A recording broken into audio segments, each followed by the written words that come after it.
Zé, continuamos aqui com nossas histórias. O advogado do Arigó, o doutor Alfredo Figueiredo, de Belo Horizonte, ia se arrastando com o caso do médium, arrolando grande número de testemunhas de defesa. E isso não era difícil, porque havia mais candidatos renomados do que ele conseguiria interrogar.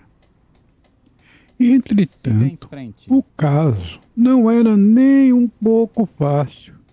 Aos olhos da lei, Arigó era um criminoso. Aos olhos do povo, ele era um santo. Era um caso que não podia ser defendido no sentido convencional. Além do mais, o juiz Soares não era do tipo que se permitia acreditar facilmente naquele tipo de coisa, né, de história de mediunidade. Entretanto, este era um caso sem precedentes, era um caso muito enigmático.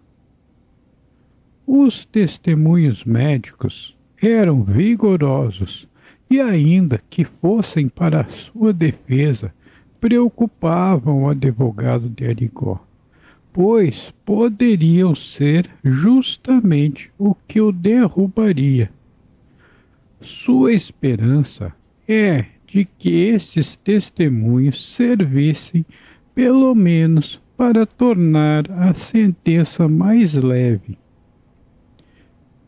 Mesmo que os médicos estivessem convencidos sobre a autenticidade dos feitos de Arigó, seus testemunhos seriam inúteis diante da lei, que era severa. Era uma justiça racional diante da repressão do charlatanismo. Mas o que dizer dessa justiça diante de um fenômeno legítimo como aquele? Com muita sorte, os fiéis testemunhos médicos poderiam servir como sugestão de que o médium fosse submetido a estudos científicos capazes de levar à compreensão daqueles fenômenos. Mas as chances de que as sugestões viessem a se realizar eram muito remotas. Era provável que o médium passasse pelo menos um ano atrás das grades, além de ser condenado a uma multa que levariam a esposa e os filhos a ficarem sem recursos financeiros para sua própria subsistência. Arigó, apesar de sua natureza rude, era um homem sensível, e a prisão seria muito cruel para ele. Era evidente que o juiz e o promotor estavam do lado da igreja, consequentemente, do lado dos adversários políticos do médium, e a única coisa capaz de contê-los era o medo da opinião pública. Uma das esperanças do advogado do médium tinha sido depositado em um influente juiz aposentado de Belo Horizonte, que ele conseguiu que testemunhasse a favor do médium. Esse juiz afirmava que os resultados inacreditáveis que Arigó conseguia em seu trabalho só poderiam ser o resultado de um poder superior. Já no testemunho de um dos médicos renomados, o Dr. João Ranulfo de Melo, os feitos do médium jamais poderiam ter sido executados por um homem comum. e que o tribunal devia levar em conta que estavam lidando com fatos sobrenaturais. O testemunho do juiz, deste médico e de outras dezenas de médicos que arriscavam suas reputações a favor de Arigó, diziam que em outro país a ideia de submeter o médium a estudos científicos já teria sido levada a sério.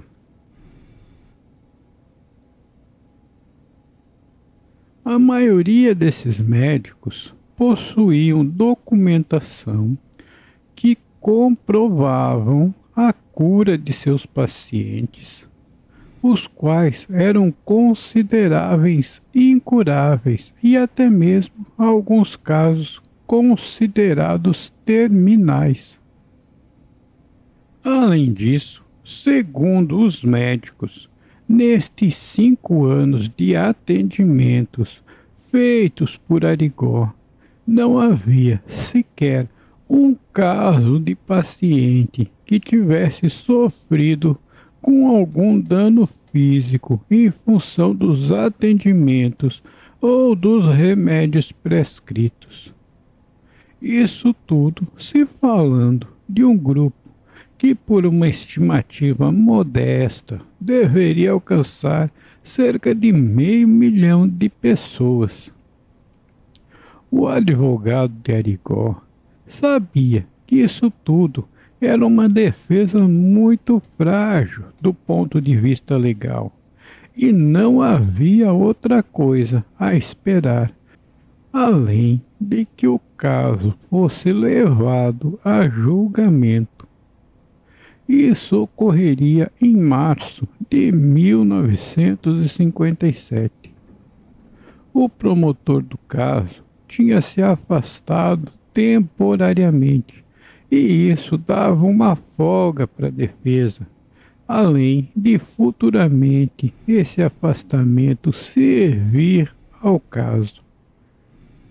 Chegado março, as testemunhas de defesa se saíram muito bem. O advogado fez um discurso simples, mas eloquente, onde exigia, diante do irritadiço juiz, o arquivamento do caso. Alegava ele que não havia nenhuma prova de charlatanismo e que por diversas vezes testemunhas hostis foram ouvidas sem que ele fosse notificado, e nessa ocasião não foi possível apresentar uma defesa. Levantou ainda o fato do afastamento do promotor, que tornaria o julgamento automaticamente nulo. Dizia ainda que os resultados não apresentavam nenhum dano físico a qualquer que fosse o paciente. Assim, não havia crime. É claro que o advogado sabia que o artigo não incluía os resultados em sua definição, mas apostava em outros dispositivos da lei que lhe permitiam esse tipo de defesa.